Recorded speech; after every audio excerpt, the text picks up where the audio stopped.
आमच्या जिल्ह्याला अख्खा महाराष्ट्र नव्हे तर अख्खा देश एका चुकीच्या गोष्टीसाठी ओळखतो, ते म्हणजे पाण्याचं दुर्भिक्ष. पण वडिलांचं एक होतं की मला किडनी जरी विकावी लागली तरी हरकत नाही, तुला शिकायचं. कुठं विकायचं, काय विकायचंय, कोणाला विकायचंय, ह्या 3 प्रश्नाची उत्तरं जर मिळाली तर उद्योग व्यवसाय आपोआप करतो. मी जसं म्हटलं की सगळ्यात मोठी अडचण आयडिया निवडण्याची आहे आणि उद्योग व्यवसाय म्हणजे हॉटेलचं मेनू कार्ड नाही आहे.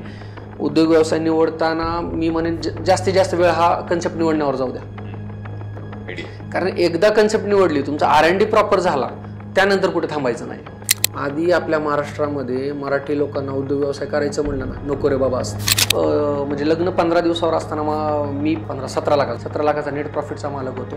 लग्न 12 दिवसावर आलं ना, त्यावेळेला मी शून्य होतो.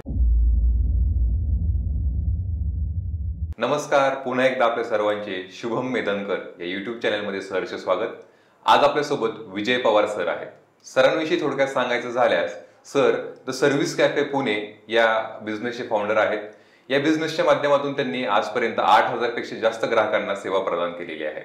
त्याचबरोबर द बिझवर्स या प्लॅटफॉर्मचे सर फाउंडर आहेत आणि या प्लॅटफॉर्मच्या माध्यमातून त्यांनी आतापर्यंत 20,000 पेक्षा जास्त उद्योजकांना ऑनलाईन आणि ऑफलाईन पद्धतीने मार्गदर्शन केलेलं आहे.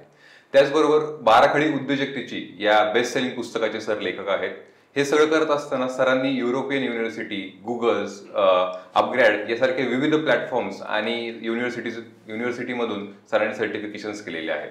सरांशी आपण गप्पा मारणार आहोत, बिझनेस विषयी जाणून घेणार आहोत आणि निश्चितच या पॉडकास्टमधून नवीन काही ना काही शिकण्याचा प्रयत्न करणार आहोत.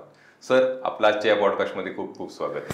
नमस्कार शुभम सर. येस, सर्वप्रथम आम्हाला तुमच्याबद्दल माहिती थोडक्यात सांगा. तुमचं बालपण कुठे गेलं, तुमची शैक्षणिक वाटचाल कशी होती आणि आता तुम्ही सध्या काय करता?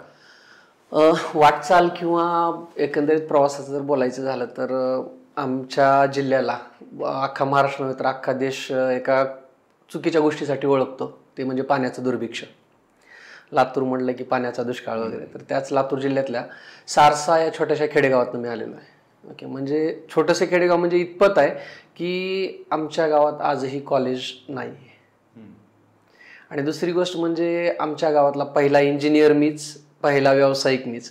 त्यामुळं बॅकग्राऊंडचा जर तुम्ही विचार केला तर ग्रामीण भागाची पार्श्वभूमी आहे पूर्ण. आई वडील शेतकरीच आणि त्यातल्या त्यात अल्पभूधारक शेतकरी, म्हणजे 2-2.5 एकर शेती आहे फक्त. आणि पण वडिलांचं एक होतं की मला किडनी जरी विकावी लागली तरी हरकत नाही, पण तुला शिकायचं आहे. म्हणजे माझी ताई असेल किंवा मी असेल, आम्हा दोघांनाही वडिलांनी खूप चांगल्या पद्धतीने शिक्षणासाठी आग्रही राहून शिकवलं. आणि सुदैव मानतो की म्हणजे तसं आई वडील सगळ्यांचे चांगले असतात, पण कदाचित मला थोडेसे अजून जास्ती चांगले मिळाले. आणि 10वीपर्यंत शिक्षण ग्रामीण भागातनं, 11वी-12वी लातूरमध्ये. त्यातल्या त्यात आज आमचा लातूर ओळखलं जातं लातूर पॅटर्नसाठी. पण मी स्वतः वैयक्तिक एकही क्लास लावला नव्हता 11वी-12वी. म्हणजे ज्या गोष्टीसाठी आमचं लातूर ओळखलं जातं तिथंच ती गोष्ट केली नव्हती. त्यानंतर इंजिनिअरिंगला चांगला स्कोअर असून पण CETला त्यावेळेचा फक्त आर्थिक अडचणीमुळं पुणे मुंबईला मला ॲडमिशन नाही घेता आलं. आणि धाराशिव जिल्हा जो आहे म्हणजे तत्कालीन उस्मानाबाद जिल्हा, तर तिथलं तेरणा इंजिनिअरिंग कॉलेज, इथं माझं इंजिनिअरिंग झालं इलेक्ट्रॉनिक्स अँड टेलिकम्युनिकेशन डिपार्टमेंटमध्ये. कोणते साली? 2011-12. ओके. मग त्यानंतरची वाटचाल कशी होती तुमची? त्यानंतरची वाटचाल जर म्हणलं ना सर, की आता ग्रामीण भागातलं कॉलेज होतं. म्हणजे सांगायचं हेतू म्हटलं तर आमच्या कॉलेजमध्ये विद्यार्थ्यांचं कॅम्पस वगैरे तर सोडाच, ठीक आहे. म्हणजे कॅम्पसचा सी पण आम्हाला माहिती नव्हता. दुर्दैव आमचं असं होतं की आम्हाला रिझ्युमे आणि CV मधला फरक माहिती नव्हता. ज्यावेळी आम्ही पासआउट झालो, पुण्यामध्ये आलो आणि आम्ही काय केलं तर आमच्या सिनियरचा जो CV होता, एक्सपिरियन्स CV, त्या CVवरती फक्त आमचं नाव, birth date, mail ID change केला, मोबाईल नंबर चेंज केला आणि ॲज इट इज आम्ही पुढं कॉपी फॉरवर्ड. म्हणजे सीन काय होतो की आज टेक्नॉलॉजी असेल किंवा जे आज रिसोर्सेस आहेत त्याच्यामुळे काळ खूप पुढे गेला आहे, गोष्टी खूप सहजासहजी उपलब्ध होत आहेत. पण तो 2011 ते 14चा जो काळ होता, टेक्नॉलॉजी पीक मोडला येण्याच्या आधी, म्हणजे आपण असं म्हणू की एक बाळसं धरत होतं, बरोबर. तर त्या पिरियडमध्ये आम्ही आलो आणि रिसेशन एकदम हायेस्ट टॉपला होतं. जॉब नावाचा प्रकारच नव्हता.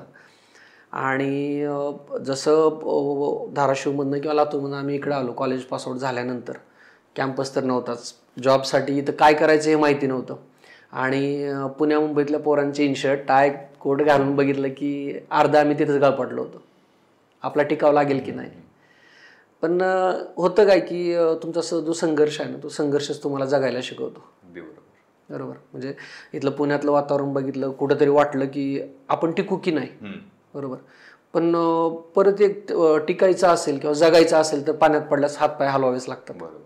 आणि मग पुढच्या 3 महिन्यामध्ये आमचा जो ग्रुप होता मित्रांचा, आम्ही सगळ्यांनीच एकदम बेसिकपासून तयारी असेल.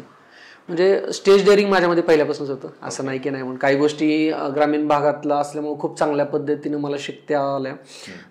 स्टेज डेअरिंग असेल म्हणजे कॉलेज ग्रामीण भागातलं होतं आणि first year to final year 4 वर्षामध्ये नॅशनल लेवल इव्हेंटच्या PPT म्हणजे आपण पेपर प्रेझेंटेशन म्हणतो, तर जवळपास 19 इव्हेंटमध्ये मला फर्स्ट प्राईज होतं.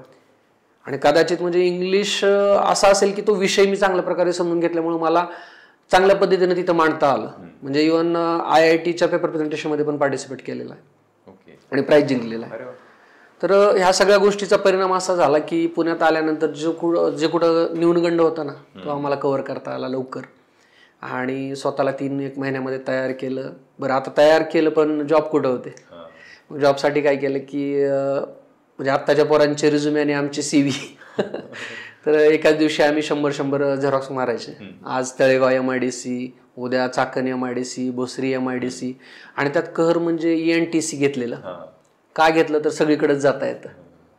म्हणजे गोड गैरसमज असतो की आपण ज्यावेळेस शिक्षण बघतो ना, आपल्याला जर योग्य दिशादर्शक नसेल, काहीतरी चुकीच्या समजुती असतात, गैरसमजुती असतात, त्या आपण डोक्यात ठेवतो आणि एक डायरेक्शन निवडतो. आणि जसं मी म्हटलं की गावातला पहिला इंजिनियर, त्यामुळे सांगायला कोणीच नाही काय निवडायचं किंवा काय. जे काही बाहेर मार्केटमध्ये चालू आहे, मित्र निवडत आहेत, तेच बघून आपण वाटचाल करतो. मग जसं मी म्हटलं की जॉबच्या संदर्भात आम्ही दररोज फिरायचो. बरं, रिसेशन असं होतं की त्या गेट जवळ गेलं तर सिक्युरिटी गार्ड हाकलून द्यायचं आम्हाला. म्हणजे आतमध्ये जायचा तर विषयच नाही. आता काल परवा तुम्ही एक बातमी पाहिली असेल बघा, मगरपट्ट्याला UPS कंपनीच्या बाहेर 1,500 पोरं होते लाईनला. तो काळ आठवला आम्हाला. त्यावेळेस तशीच परिस्थिती. म्हणजे परिस्थितीचं जर म्हणाल ना तर एक वेळा आम्ही भोसरी MIDC मध्ये गेलो होतो आणि काहीतरी 30 झेरॉक्स होते आमच्याकडे रिझ्युमेचे. ते प्रत्येक कंपनीच्या गेटवर आम्ही टाकत होतो. सिक्युरिटी गार्डनं मारून आम्हाला हाकलून दिलं होतं. काय होणार नाही म्हणला, हेच जे तुम्ही टाकताय ना रिझ्यूम, हे रिझ्यूम उद्या त्या समोरच्या हॉटेलमध्ये वडापावच्या साठी वापरले जातील. एवढी भयंकर परिस्थिती होती. शेवटी जॉब लागला, PCB डिझाईन इंजिनियर म्हणून जॉईन झालो आणि सुदैव समजतो की त्या जॉबनंच आज उद्योजकतेमध्ये ढकललं. कारण बाकी गोष्टी खूप काही आहेत बोलण्यासारख्या, पण मी कसा घडलो हे सांगण्यात मजा नाहीये. ऍक्च्युअल उद्योजकता काय, आपण ज्या विषयावरती बोलतो ना, हे महत्वाचं आहे. बाकी संघर्ष प्रत्येकाच्या वाट्याला आहे. बरोबर. भारतात 98% लोक हे लोखंडाचा चमचा घेऊन जन्माला आलेले आहेत. सोन्याचा चमचा घेणारे फक्त 2% लोक आहेत. बरोबर. संघर्ष प्रत्येकाचा, मी काही वेगळं केलं अशातला भाग नाहीये. फक्त एवढंच आहे की त्या संघर्षाला योग्य पद्धतीने तोंड देत आज उभा राहिलोय.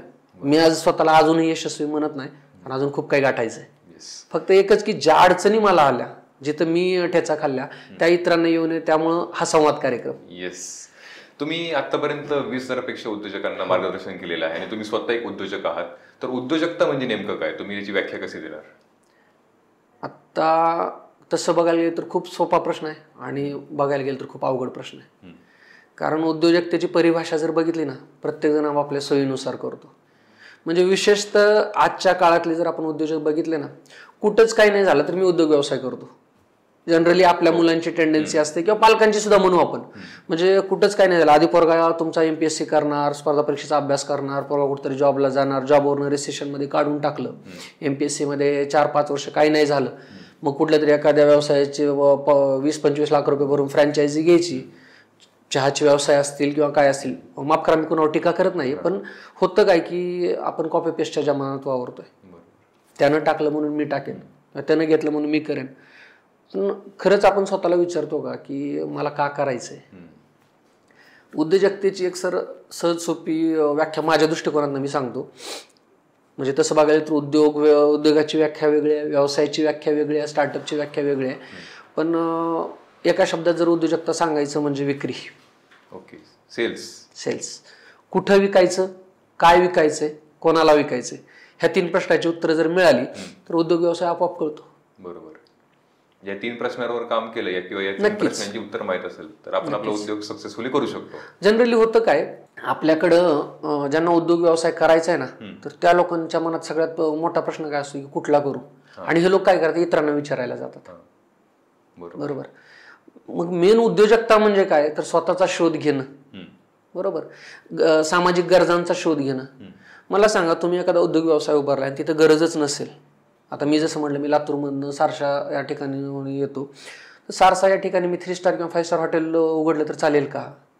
सगळ्यात महत्वाचं काय, ज्या भागात तुम्ही उद्योग व्यवसाय करायचा आहे, जे काही करायचंय तुम्हाला, उद्योग व्यवसाय आपण थोडंसं बाजूला ठेवूया, जे काही करायचे त्या गोष्टीची खरंच त्या भागाला गरज आहे का.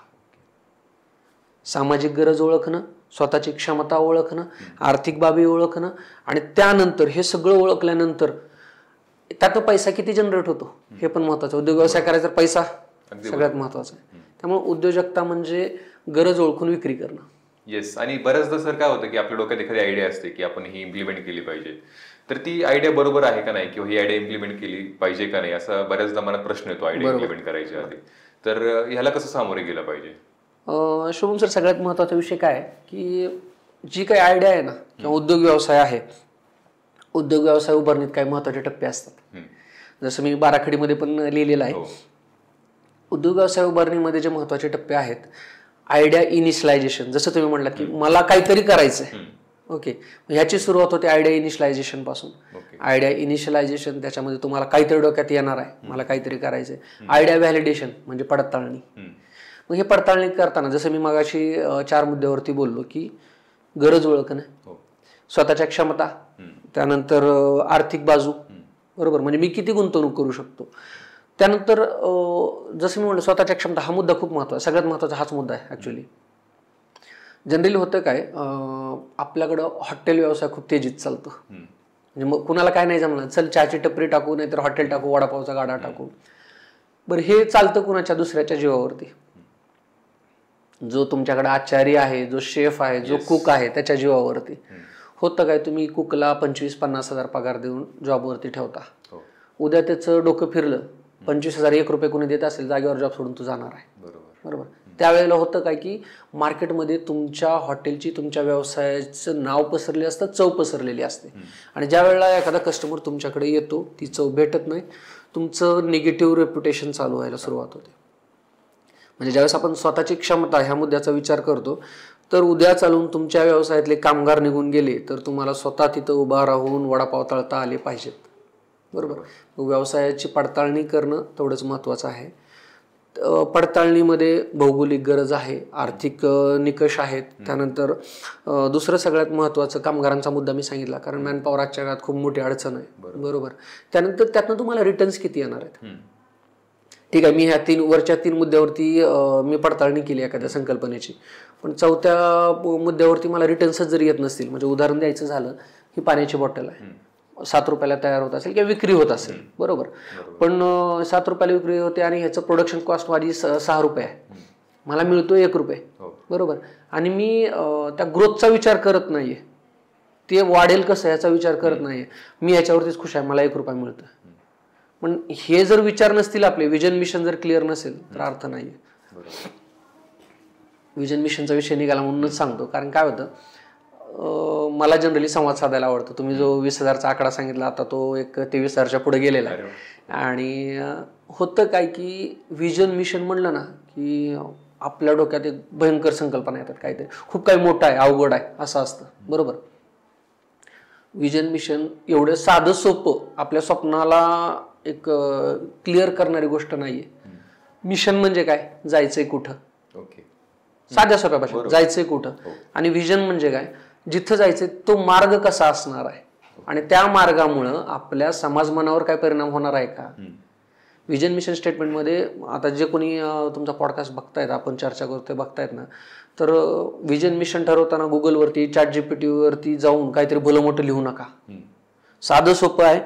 मिशन मध्ये तुम्हाला पोचायचंय कुठं, बरोबर, आणि विजन मध्ये जिथं पोचायचं तो मार्ग कसा असणार आहे, बरोबर, ह्या 2 गोष्टी क्लिअर करा, हे स्टेटमेंट पण क्लिअर होते. येस, तुम्ही अगदी सोप्या पद्धतीने विजन आणि मिशन समजून सांगितलं.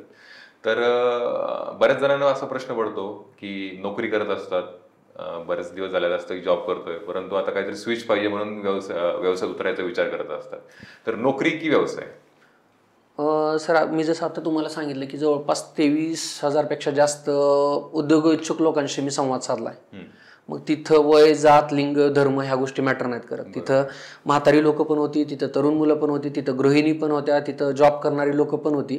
पण हा प्रश्न सगळीकडे कॉमन होता, नोकरी की व्यवसाय. हा प्रश्न नाही का ज्यावेळेस आपण आरशासमोर उभारून स्वतःला विचारतो ना, तर तिथं उत्तर मिळतं. पण जनरली होतं काय, आपल्याकडे एक समज, ठीक आहे, आजकाल झालाय, म्हणजे मागच्या एक 5-7 वर्षाचा जर काळ आपण बघितला तर असं झालंय की एकतर मुलं कॉलेज पासआउट झालं की लगेच उद्योग व्यवसायात उतरायचा प्रयत्न करतात. नोकरी वाईटच आहे. किंवा मी असं म्हणेन, मार्केटमध्ये जे तथाकथित बिझनेस कोच आहेत ना, त्यांनी एक भ्रामक पसरवलंय की नोकरी वाईट असते, नोकरी पारतंत्र्य आहे, नोकरी ह्याव नोकरी त्याव, मोटिवेशन, काही मोटिवेशन, ते पण एक्सटर्नल, ज्याला आपण म्हणतो ना बाह्य प्रेरणा. बरोबर. तर काय असतं की बाह्य प्रेरणा ही तात्पुरती आहे, बरोबर, टेम्पररी आहे. म्हणजे जोपर्यंत तुमचा रिचार्ज आहे तोपर्यंतच ती प्रेरणा चालू राहणार आहे. रिचार्ज संपला, मोबाईल सिम कार्ड बंद, त्याच टाईपमध्ये. तर उद्योग व्यवसाय किंवा ज्याला स्वतःच्या करिअर बाबत काही करायचे ना, तर बाह्य प्रेरणा ठेवू नये. प्रेरणा ही स्वतःची अंतरप्रेरणा असावी. बरोबर. आणि नोकरी की व्यवसाय ह्या प्रश्नाचा विचार करताना मी म्हणेल, व्यवसायाची सुरुवात करण्यापूर्वी नोकरी कंपल्सरी. नोकरी करावीच, प्रत्येकानं करावी. आज आपण एक साधं उदाहरण सांगतो तुम्हाला. टाटा ग्रुप एवढा मोठा ग्रुप आहे, त्यांचे वारसदार जे आहेत ते आधी नोकरी करतात, ठीक आहे. म्हणजे नोकरीचं स्वरूप वेगळं असतं. ते असं नाही की येऊन एकदम ग्राउंड लेवलपासून सुरुवात करतात, पण आधी अनुभव घेतात. काय होतं, आपण नोकरी केली ना तर आपल्याला 2 गोष्टी सांगतो, एकदम खूप म्हणजे काय म्हणता येईल की प्रॅक्टिकल आहेत गोष्टी. ज्यावेळेस आपण नोकरी करतो ना तर आपल्या व्यवसायाची आपण पूर्वतयारी करतो, बरोबर. कारण काय असतं की आपल्याला नोकरीमधनं मार्केट समजतं, नोकरीमधनं लोक समजतात, लोकांची गरज समजते, अर्थकारण समजतं. आणि बरं, हे सगळं समजून तर आपण घेतोच आहे, वरनं पैसे पण घेतोय ना, बरोबर. म्हणजे नोकरी करणं सोने पे सुहागा आहे. नोकरी करावी माणसानं उद्योग व्यवसाय करण्याच्या आधी. मग तो किती काळ करावी हा जास्त त्याचा वैयक्तिक प्रश्न आहे. ओके. म्हणजे मला व्यवसाय करायचा आहे, माझ्या व्यवसायाला ज्या आवश्यक गोष्टी आहेत त्या जर नोकरीतून मला मिळत असतील, कदाचित त्या एखाद्याला 6 महिन्यात मिळतील, कदाचित त्या एखाद्याला 5 वर्षात मिळतील, कदाचित एखाद्याला 49 वर्ष लागतील. आता एक आठवड्यापूर्वी मी एक कार्यक्रम झाला, रोटरी क्लब ऑफ डायनामिक्स वगैरे, तर त्यांच्या माध्यमातून जो कार्यक्रम, त्या कार्यक्रमामध्ये 49 वर्षाचा उमदा तरुण आला होता. 49 वर्षाचा अनुभव, नोकरीचा अनुभव असणारा उमदा तरुण. 49 वर्ष नोकरी केली, आता ते जात आहेत व्यवसायामध्ये. ही व्यवसायाची जादू आहे, बरोबर. आणि काय होतं की नोकरीचे जसं मी म्हटलं की नोकरीचे पण फायदे तोटे आहेत. आणि काय होतं की आजकाल मार्केटमध्ये प्रत्येक जण व्यवसायाचेच फायदे सांगतोय, व्यवसायाचे तोटे पण आहेत, बरोबर. त्याचा अर्थ असा नाही की व्यवसाय करू नये, पण ज्यावेळेस आपण नोकरी की व्यवसाय हा प्रश्न बघतो ना, मी असं म्हणेन की व्यवसायात उतरण्यापूर्वी नोकरी कराच, बरोबर. गुगलचे सीईओ कोण आहेत? सुंदर पिचाई, बरोबर. आज जर बघायला गेलं तर सुंदर पिचाई हे नोकरच आहेत, एम्प्लॉईज आहेत, बरोबर. ही इज नॉट फाउंडर, संस्थापक नाही आहेत किंवा ते डायरेक्टर नाही आहेत. मग नोकरी जर त्या लेवलची असेल जिथून तुम्ही हजारो लोकांचं आयुष्य बदलू शकता, स्वतःच्या आयुष्यात 1000 पटीनं काहीतरी व्हॅल्यूज टाकू शकता, मग नोकरी का करू नये? आणि हे या ज्या व्हॅल्यू आहेत, नोकरी करताना मिळालेल्या व्हॅल्यूचा वापर तुमच्या व्यवसाय वृद्धीसाठी 200% होतोच. त्यामुळे नोकरी वाईट नाही, बरोबर. सर, नोकरीतून आपण समजा एक्सपिरियन्स घेऊन बाहेर पडलो आणि व्यवसायाची सुरुवात करतोय आपण, परंतु ती मानसिकता किंवा आपण म्हणू शकतो की उद्योजकतेची मानसिकता ही कशी निर्माण करावी, किंवा एखादा उद्योजक आहे तर त्याची मानसिकता कशी असावी? शुभम सर, एक सांगू, आज पॉडकास्टच्या माध्यमातून मी एक सांगतो की मी जसं म्हणलं 22-23 लोकांशी मी कम्युनिकेट केलंय, किंवा कदाचित त्यापेक्षा जास्तच झालेत. लोकांची सगळ्यात मोठी अडचण काय, उद्योजकता म्हणलं ना त्यांच्या पुढे एक चित्र उभं आहे, बरोबर. पॉश केबिन असेल, एसी असेल, चेअर टेबल, तिथं मी बसलेला असेल, 100 एम्प्लॉई असतील, मी त्यांना ऑर्डर सोडेन, ते काम ऐकतील, बरोबर. मग एक चांगली लॅविश एसयूव्ही कार येईल, त्या कारमधनं मी येईल, ड्रायव्हर असेल, मी उतरण्याच्या आधी तो ड्रायव्हर दरवाजा उघडेल, मी त्यातनं बाहेर येईल आणि हे कर, म्हणजे एक चित्र उभं आहे. ओके. मग ते चित्रपटाच्या माध्यमातून असेल किंवा टीव्ही मीडियाच्या माध्यमातून असेल, ते आपल्या डोळ्यापुढे उभं आहे. तुम्हाला एक महत्त्वाचं सांगा की उद्योजकता म्हणजे 24 तासाची नोकरी असते. कारण होतं काय, उद्योजकीय मानसिकता ही आपल्याकडं लोकांनी एवढी चुकीच्या पद्धतीनं, भ्रामक पद्धतीनं पसरवलेली आहे. म्हणजे एक असा लेअर तयार केला आपल्या डोळ्यापुढं. जे नोकरी टू उद्योजकता या क्षेत्रामध्ये यायच्या विचारात आहेत ना, तर त्यांच्या पुढे असा एक लेअर आहे, त्यांना पलीकडचं दिसतच नाही. आणि हे जर त्यांना दिसायचं असेल, बघायचं असेल, तर तो लेअर, ते काच फोडणं गरजेचं आहे. आपल्या डोळ्यावर जो चष्मा चढवलेला तो काढणं गरजेचं आहे. काय होतं, एक आपल्या दैनंदिन आयुष्यामध्ये आपण काही गोष्टी बोलतो, ऐकतो, वाचतो, लिहितो, बरोबर. तर ह्या गोष्टींचं कुठंतरी आपल्या बॅक ऑफ द माइंड एक स्मृती पटलावरती एक चित्र तयार होतं, कच्चं चित्र तयार होतं. आणि हे कच्चं चित्र काय करतं, तुम्हाला विचार करायला भाग पाडतं, बरोबर. आणि ज्यावेळेस आपण विचार करतो, विचार करत असताना आपल्या डोक्यातनं डोपामाइन रिलीज होतं, बरोबर. आणि हे जे डोपामाइन रिलीज होतं हीच आपली मानसिकता. मानसिकता म्हणजे साध्या सोप्या भाषेत विचार प्रणाली, बरोबर. आता उद्योजकीय मानसिकता म्हणजे काय, जसं मी सांगितलं की लोकांच्या डोळ्यात उद्योग व्यवसाय म्हणले की ह्या अशा गोष्टी आहेत, पण लोकांच्या डोळ्यात हे नाही. उद्योग व्यवसाय म्हणले की बाबा 24 तास काम करावं लागतं. जेवढं आपण आपल्या बायकोला जवळ घेत नाही ना, तेवढं आपल्या मोबाईलला जवळ ठेवावं लागतं आजच्या काळामध्ये. तर उद्योजकीय मानसिकता व्यक्त करण्यासाठी किंवा समजून घेण्यासाठी त्या उद्योग व्यवसायाचा व्हाय समजणं खूप गरजेचं आहे. का मला का करायचंय, बरोबर. म्हणजे उद्योग व्यवसाय करायचा तर का, मला केबिनमध्ये बसण्यासाठी करायचंय की मला स्वातंत्र्य मिळवण्यासाठी करायचंय. कारण उद्योग व्यवसाय हे तुम्हाला सगळ्यात मोठं स्वातंत्र्य देतं, बरोबर. आणि प्रत्येक स्वातंत्र्याला काहीतरी किंमत असते. स्वातंत्र्य फुकट नाही मिळत. त्या स्वातंत्र्याची किंमत मोजावी लागते. ती किंमत तुम्ही मोजणार कशाच्या स्वरूपात, तुमची वेळ, तुमचे कष्ट, तुमचं डेडिकेशन, बरोबर. हे काय होतं ना, सगळ्यात आधी आपल्या उद्योग इच्छुक लोकांनी नाही का, जे फेसबुक, इन्स्टा, यूट्यूब किंवा सोशल मीडिया आहे ना, ह्याच्या जाळ्यातनं बाहेर पडलं पाहिजे. म्हणजे ह्या जाळ्यावर काय झालं की मोटिवेशनचं पीक पेरणारे भरपूर झालेत, बरोबर. हे जे मोटिवेशन आहे ना मित्रांनो, हे ग्राउंड लेवलला शून्य आहे, बरोबर. आज मी सांगितलं सर्व्हिस कॅफे मी सुरू केलं. आम्ही सर्व्हिस कॅफेमध्ये करतो काय तर क्लिनिंग सर्व्हिसेस, साधं सोपं, लोकांचे संडास धुतो. आणि लोकांच्या टॉयलेटपासनं ते flat cleaning, office cleaning, chair shampooing, ह्या सगळ्या सर्व्हिस आम्ही प्रोव्हाइड करतो. त्याच्यामध्ये होतं काय की उद्योजकीय मानसिकतेचा विचार केला ना, तर मी माझं स्वतःचं उदाहरण सांगतो की तो व्यवसाय चालू करण्याआधी मी स्वतः 8 महिने हाऊसकीपरचं काम केलं होतं. जसं मी म्हटलं की अनुभव घ्यावाच लागतो. मी इंजिनियर असून तिथं नोकरीच्या ठिकाणी इन्सिडेंट झाला, इंजिनियरचा जॉब सोडला, परत आयुष्यात कधी नोकरी करायची नाही असं ठरवलं. बरं, व्यवसाय करायचा आहे तर स्वतःचं जर काही करायचं असेल, अनुभव पण गरजेचा आहे. जे क्षेत्र निवडलं होतं त्यातला आपल्याला धचा मग माहिती नव्हता. त्यामुळे 8 महिने स्वतः आधी मी ग्राउंड लेवलला काम केलेलं आहे. ईशान्य होंदाई शोरूम धनकवडी, तिथं झाडू मारण्यापासून ते टॉयलेट धुण्यापर्यंत सगळी कामं केली. केमिकलचं नॉलेज घेतलं, मशीनचं नॉलेज घेतलं, त्यामध्ये सिस्टीम कशी असते, प्रोसेस कशी असते, सगळं शिकून घेतलं. आणि ते झाल्यानंतर 8 महिने ग्राउंड लेवलला काम केल्यानंतर परत वेगळ्या डिपार्टमेंटमध्ये काम केलं. म्हणजे ॲडमिन डिपार्टमेंट, HR डिपार्टमेंट, सेल्समध्ये, मार्केटिंगमध्ये, ऑपरेशनमध्ये. म्हणजे माझा व्यवसाय सुरू करण्याच्या आधी मी 1.5 वर्ष ग्राउंड लेवलला सगळ्या गोष्टी शिकलेल्या आहेत. ओके, तुम्ही ते ट्रेनिंग घेतल्यासारखं काम केलं थोडक्यात. बरोबर. आपल्या मुलांचं चुकतं कुठं की ते डायरेक्ट घोड्यावर असतात. मला करायचं आहे ना, मी कुठला अनुभव घेणार नाही, काय करणार, डायरेक्ट सुरुवात करेन. आणि ह्याच्यामुळे होतं काय की ही उद्योजकीय मानसिकतेचं चुकीचं चित्र डोळ्यापुढं असल्यामुळं खूप लवकर अपयश येतं. लवकर अपयश आलं की टिकून राहता येत नाही. टिकून नाही राहता आलं की आपण उद्योग व्यवसाय मराठी माणसाचं काम नाही. एक समजूत होऊन जाते. येस. तर आणि याच्यासाठी कारणीभूत आहे ना आपली 9 ते 5 ही मानसिकता, बरोबर. म्हणजे सांगायचा मुद्दा काय की त्या ठराविक टाइम पिरियडमध्येच आम्ही काम करणार, पण उद्योग व्यवसायात तसं नाहीये. उद्योग व्यवसायात तुम्हाला 24 तास जागच राहावं लागतं. म्हणजे तुम्ही झोपेत असताना देखील तुमचा, जसं लोक म्हणतात ना की पैसा आला पाहिजे, बरोबर, पैसा येणारच आहे झोपेत असताना पण त्याच्यासाठी आधी तुम्ही एवढं काम करावं लागेल की तुम्ही झोपेत असताना ऑटोमॅटिक पैसा येईल. अगदी बरोबर. तुम्ही एक आता उल्लेख केला 9 ते 5 ची मानसिकता.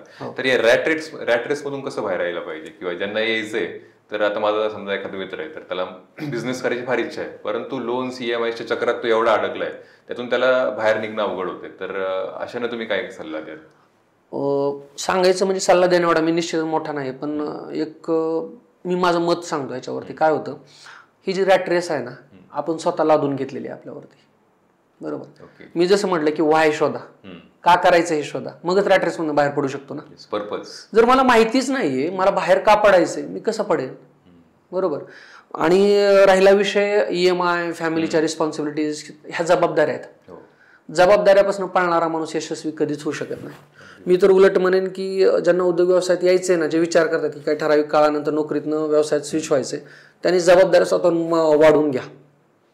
ओके. कारण जेवढ्या जास्त जबाबदाऱ्या ना तर तेवढं मोठं शिकायला मिळतं.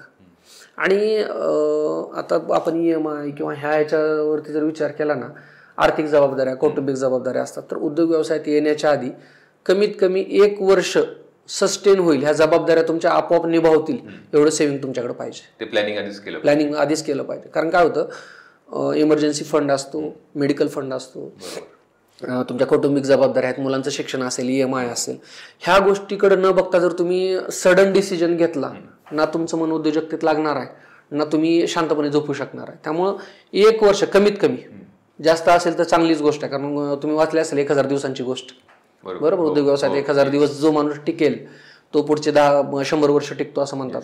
सांगायचा मुद्दा काय, कमीत कमी जर 1 वर्ष तुमच्याकडे तुमचा निधी आहे, तुमचा इमर्जन्सी फंड आहे, तुमच्या जबाबदाऱ्या ऑटोमॅटिक हँडल होणाऱ्या गोष्टी आहेत ना, तर तुम्ही व्यवसाय शांत डोक्यानं करू शकता. ओके, बरोबर. सर, आपण आयडिया डिसाईड केली, ती फायनल केली, त्याचा सर्वे केला, परत मानसिकता पण तशी निर्माण केली आणि व्हाय आपला पर्पज आपण शोधला, तर त्यानंतर ॲट ॲक्च्युअल ती आयडिया एक्झिक्यूट करताना आपल्याला काय डॉक्युमेंटची गरज असते किंवा ती प्रोसेस काय आहे? ओके. सगळ्यात महत्वाचं मी एक सांगेन शुभम सर, की आपलं चुकतं कुठं, आपण डॉक्युमेंटली जातच नाही, बरोबर. म्हणजे एखादी गोष्ट करायची आहे मला, तर मी रफली जाईल. म्हणजे उदाहरण साधी गोष्ट सांगतो की आपल्याकडं फ्रँचायझी घेतात लोक 20-25 लाख रुपये देऊन, साधं फ्रँचायझी अग्रीमेंट नसतं. ओके, बरोबर. पण हे का घेत नाहीत असं नाही की त्यांना कळत नाहीये, त्याचं महत्वच लक्षात घेत नाही ते डॉक्युमेंटचं. म्हणजे आज सुरुवात करायची झाली, कुठल्याही व्यवसायाला आवश्यक गोष्टी, तुमचं शॉप ॲक्ट, तुमचं उद्यम आधार हे कंपल्सरी आहेच. ओके, हे डॉक्युमेंट पाहिजेतच. बाकी मग ते कंपनी फॉर्मेशन असेल, तुमचे LLP आहे, OPC आहे, प्रायव्हेट लिमिटेड आहे, हे गरजेचं कितपत आहे आधी गरज ओळखा. सध्याला आता प्रोप्रायटरशिप मधून मी फक्त शॉप ॲक्ट काढून, उद्यम आधार काढून व्यवसाय जर चालू करत असेल तर मी प्रायव्हेट लिमिटेड का काढावी? आपल्याकडे एक ट्रेंड आलेला आहे, तो उद्योग व्यवसाय करायचा म्हणलं सगळ्यात आधी प्रायव्हेट लिमिटेड किंवा LLP रजिस्टर करणार. अरे बाबा, पण करतोय कशासाठी हे बघ. गव्हर्नमेंटने 40 लाखाचं तुम्हाला GST ला एक्झम्पशन दिलेलं आहे. मी GST काढून किंवा कंपनी तयार करून माझं रन होणार आहेत का गोष्टी?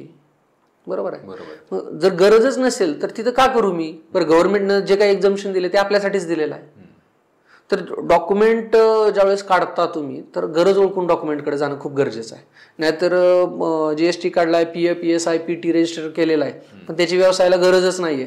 दर महिन्याचा नील रिटर्न करायचा आहे, वार्षिक 30 ते 60 हजारापर्यंत टॅक्स किंवा कंप्लायन्सेस भरायचे, ह्या सगळे आर्थिक ओझं पडणारच आहे ना. बरोबर.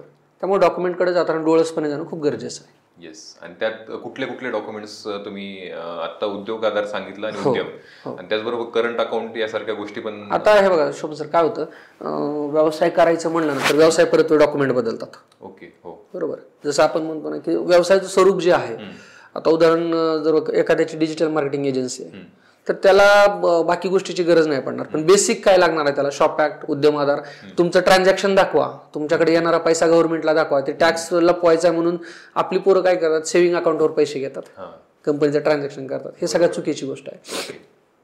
शॉप ॲक्ट, उद्यम आधार, करंट अकाउंट ह्या बेसिक गोष्टी आहेत. दुसरी महत्वाची गोष्ट, तुम्हाला गव्हर्नमेंटच्या वेगवेगळ्या योजनांचा जर फायदा घ्यायचा आहे, ओके, तर तुम्ही आणि तुमची कन्सेप्ट जी आहे ती स्टार्टअप मध्ये मोडते.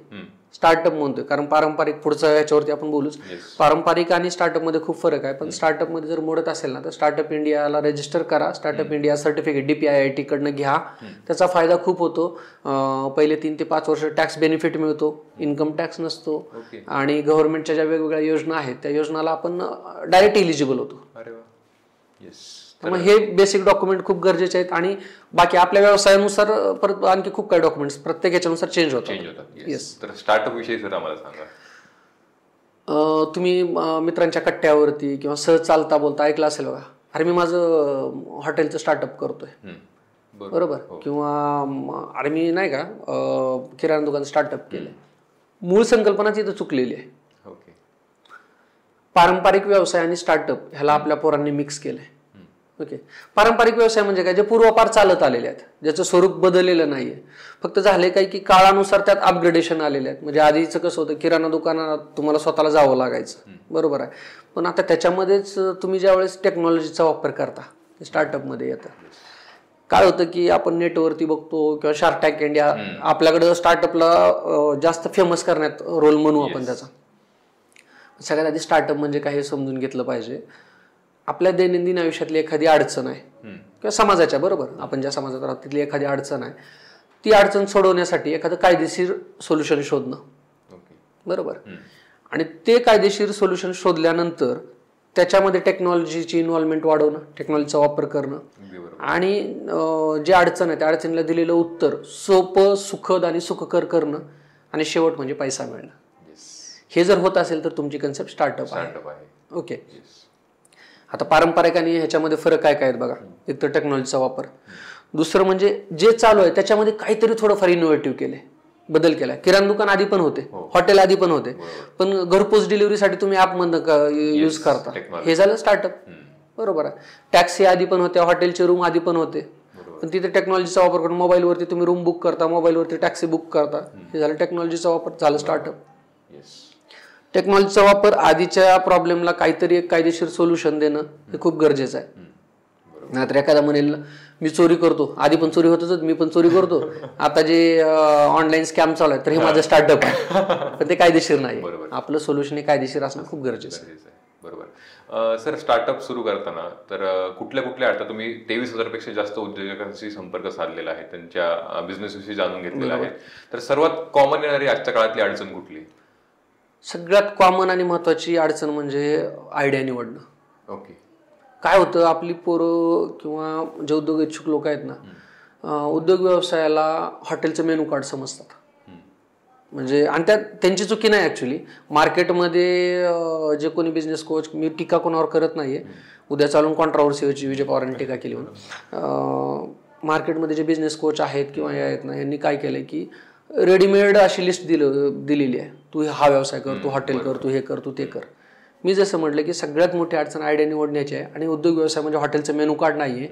उद्योग व्यवसाय निवडताना मी म्हणेन जास्तीत जास्त वेळ हा कन्सेप्ट निवडण्यावर जाऊ द्या. कारण एकदा कन्सेप्ट निवडली, तुमचा R&D प्रॉपर झाला, त्यानंतर कुठे थांबायचं नाही. अगदी बरोबर. आणि तुम्ही उद्योग मित्र हा प्लॅटफॉर्म तयार केलेला आहे आणि त्या माध्यमातूनच तुम्ही आतापर्यंत 23,000 उद्योजकांना मार्गदर्शन केलेलं आहे, तर त्या प्लॅटफॉर्म विषयी आम्हाला सांगा. उद्योग मित्राची सुरुवात जर म्हणलं ना तर तशी खरी सुरुवात 2014 पासून झाली होती, पण जे डेडिकेटेडली काम होतं हे 2016 पासून सुरुवात झालं. कारण झालं असं की मी ज्यावेळेस उद्योग व्यवसायात आलो, मला मार्गदर्शन करणारं कोणी नव्हतं, सांगणारं कोणी नव्हतं की काय कसं करायचं. ठीक आहे.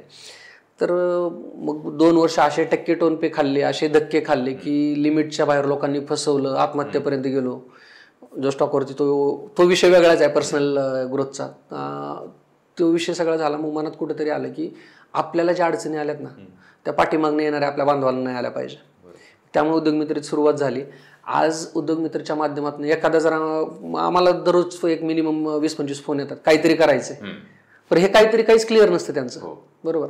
मग आम्ही ह्या काहीतरीपासनं एखादा व्यवसायाची संकल्पना निवडणं, त्या जसं म्हटलं आयडिया इनिशियलायझेशन, व्हॅलिडेशन, एक्झिक्युशन आणि ऑपरेशन, आणि शेवट त्याला पैसा मिळाला पाहिजे इथपर्यंत. म्हणजे आम्ही इनव्हॉइस कसे बनवावीत हे सुद्धा शिकवतो, अगदी बेसिक पासून. आणि आज सांगायला आनंद वाटेल की उद्योग मित्राच्या माध्यमातून 2,000 पेक्षा जास्त उद्योजक संपूर्ण महाराष्ट्रभरामध्ये उभा आहेत. आणि एकट्या कोविडच्या पिरियडमध्ये, म्हणजे जो 2 वर्षाचा काळ होता, त्या 2 वर्षाच्या काळामध्ये आम्ही 90 बिझनेस उभा केले. सगळे बिझनेस प्रॉफिटमध्ये आहेत, एकही लॉसमध्ये नाही, एकही बंद नाही झाला. ग्रेट. सर, उद्योग व्यवसाय करताना फायनान्शियल प्लॅनिंग कसं केलं पाहिजे? जसं मी म्हटलं ना की उद्योग व्यवसायाची निवड करणं हा उद्योग व्यवसायाचा आत्मा असतो, तर त्याचप्रमाणे उद्योग व्यवसायातलं फायनान्शियल प्लॅनिंग किंवा आर्थिक नियोजन हा त्याचा बॅकबोन आहे, कणा आहे बरोबर. होतं काय की उद्योजक किंवा व्यावसायिक जनरली उद्योग व्यवसाय करताना विक्री झाली, विक्रीतून जो पैसा येतो ना त्यालाच नफा समजतात. मग गाडी घेणं असेल, घर घेणं असेल, काय असेल, करणं चूक नाहीये, पण तो जो पैसा येतोय ना त्यातनं आधी नेट प्रॉफिट बाजूला काढलं पाहिजे बरोबर. म्हणजे एकूण विक्रीलाच नफा समजून जर तुम्ही दिवाळी साजरी करायला गेलात ना तर लवकरच भिकेचे डोहाळे लागणार आहेत शुद्ध शब्दात. त्यामुळे आर्थिक नियोजन खूप गरजेचं आहे.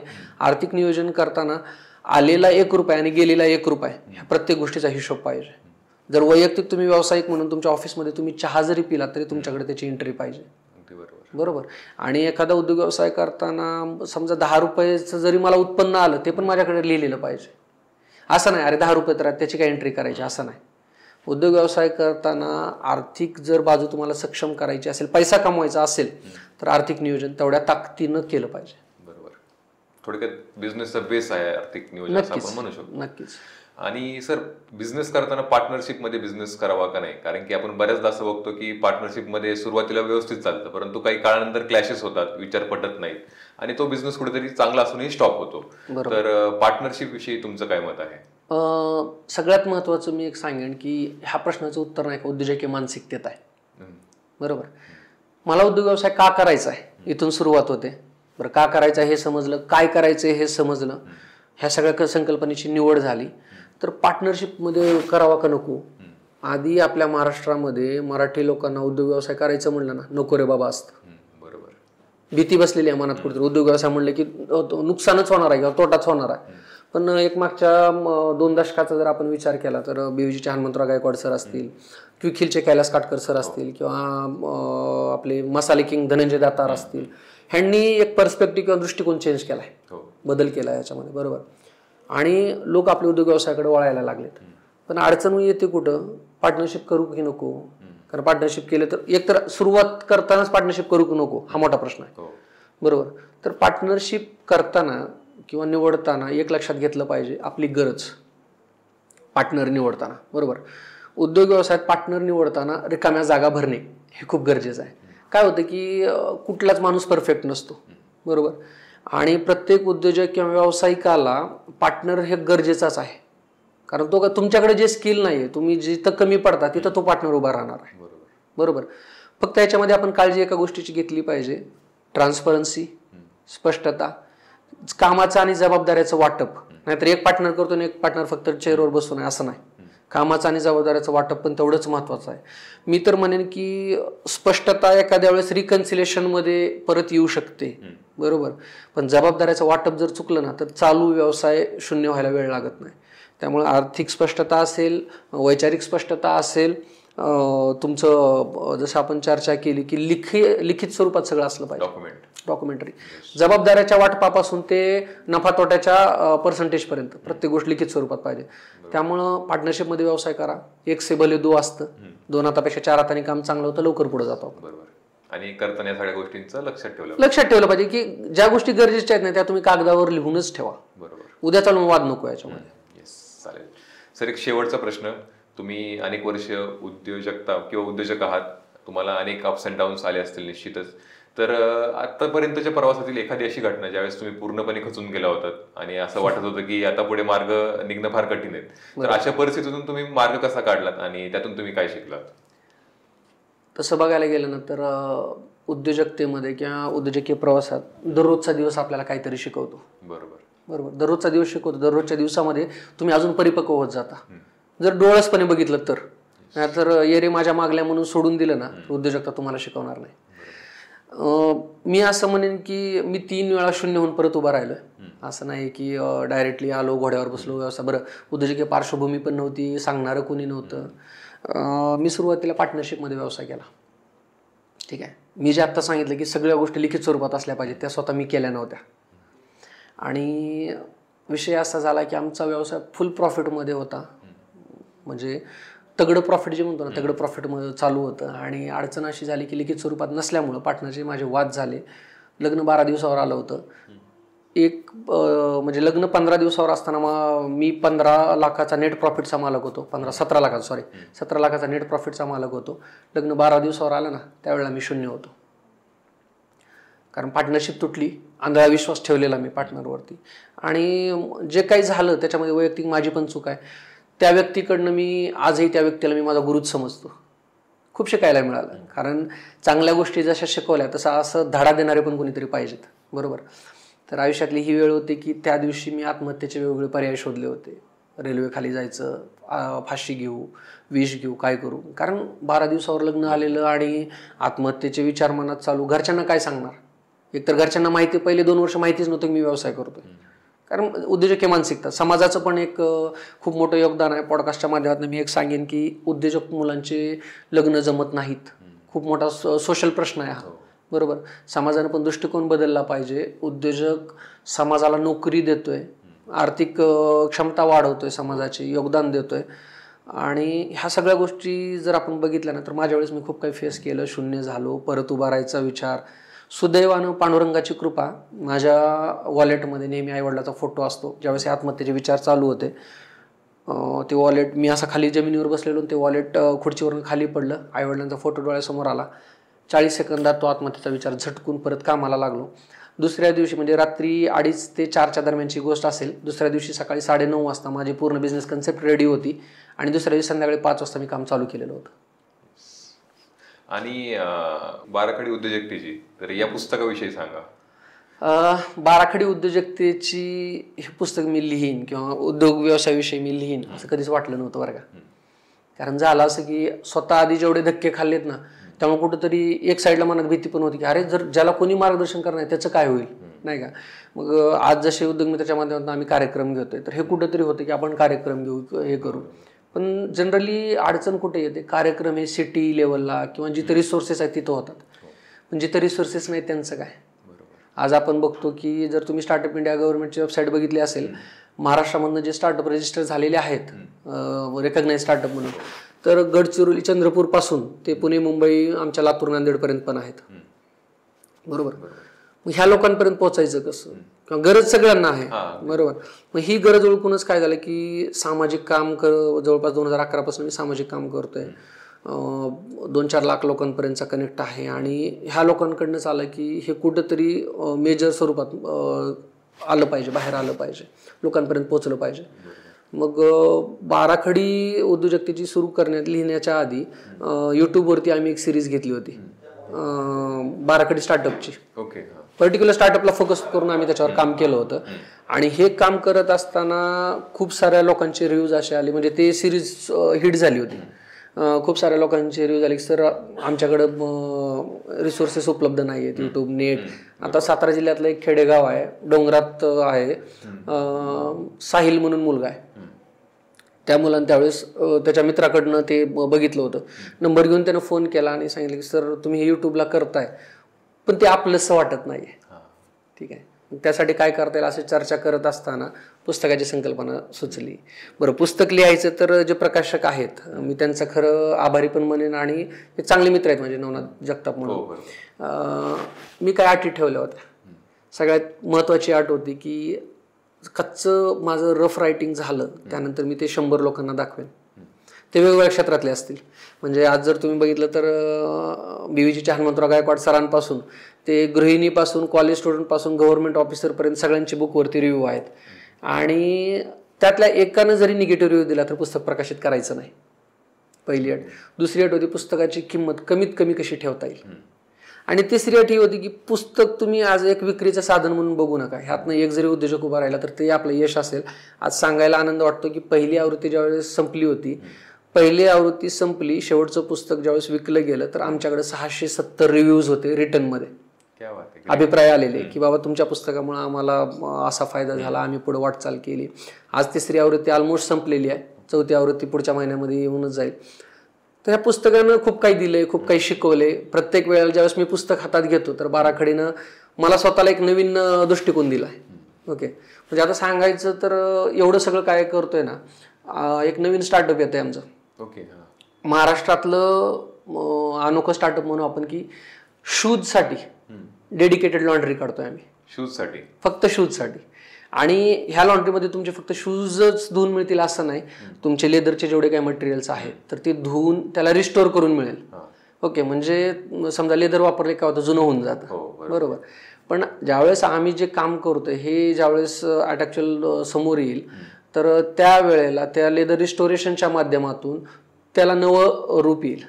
ओके, म्हणजे हेल्मेट असेल, लेदर बॅग्स असतील, इवन वॉलेट बेल्ट पासून ते ट्रॉली बॅगपर्यंत, म्हणजे तुमचे कितीही महागडे शूज असू द्या, किती स्वस्त शूज असू द्या, आम्ही त्याला नवीन रूप देऊ.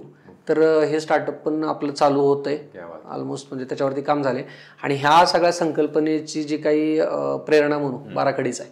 कारण ही संकल्पना मला फायनल करताना मला स्वतःला बाराखडीची मदत झाली. अरे वा, खूप छान. आणि आपल्या वाचकांना, आपल्या प्रेक्षकांना हे पुस्तक जर ऑर्डर करायचं असेल तर ते हे पुस्तक कुठून उपलब्ध करू शकतात? बाराखडी उद्योजकतेची हे पुस्तक जवळपास सगळ्याच ई कॉमर्स प्लॅटफॉर्मवरती आहे. अमेझॉनला आहे, फ्लिपकार्टला आहे, मेशो पासून ते जिओ पर्यंत सगळीकडे उपलब्ध आहे. किंवा जे आपले मुख्य वितरक आहेत, पुस्तक विश्वचे नवनाथ जगताप सर, त्यांच्या पण पुस्तक विश्व टीम ते मुख्य वितरक म्हणून ऑलमोस्ट दुबईपर्यंत त्यांनी पुस्तक पोहोचवलंय. त्यामुळे त्यांच्याशी किंवा जे काही तुमच्या भागातले पुस्तक विक्रेते आहेत त्यांना विचारा, ते इझिली अवेलेबल करून देतील. येस. आणि मगाशी एक पॉईंट तुम्हाला विचारायचं राहिला सर, उद्योग मित्र संदर्भात. जर प्रेक्षकांना तुमच्यासोबत कनेक्ट व्हायचं असेल उद्योग मित्र या प्लॅटफॉर्मवरती, तर त्यांनी तुमच्याशी कसा संपर्क साधावा? सहज सोपा आहे. मी म्हणजे काही VIP कल्चरमध्ये वागणार नाही. माझा मोबाईल नंबर जो आहे तो सगळीकडे उपलब्ध आहे. तरी तुमच्या प्रेक्षकांसाठी तुम्हाला मी सांगेन की व्हिडिओच्या डिस्क्रिप्शनमध्ये मोबाईल नंबर आणि मेल ID तुम्ही देऊन ठेवा, जेणेकरून ज्याला गरज आहे तो कॉन्टॅक्ट करेल. फक्त विनंती आहे का मित्रांनो की माझा पण व्यवसाय आहे, मी पण काम करतोय. कधी जर फोन नाही उचलला तर तुम्हाला कॉलबॅक तर निश्चितच येईल. त्याच्या आधी जर तुम्ही व्हॉट्सअप थ्रू कॉन्टॅक्ट केला तर खूप सोपं जाईल. बरोबर, तुम्हाला पण सोपं जाईल. येस. आणि हे सगळं करत असताना एकच सांगेल की उद्योग व्यवसाय म्हणजे खूप काही अवघड गोष्ट नाहीये. डोळे उघडे ठेवून, कान नाक डोळे जर आपण उघडे ठेवले ना, निसर्ग पण आपल्याला शिकवतो. बरोबर. तर उद्योग व्यवसाय ही शिकण्याची कला आहे. आपण कला म्हणू, विज्ञान म्हणू किंवा अजून काय म्हणू, पण उद्योग व्यवसाय केला पाहिजे. क्या बात आहे, खूप छान. येस. पुन्हा एकदा सर, आपण वेळात वेळ काढून या पॉडकास्टसाठी उपस्थित राहिला.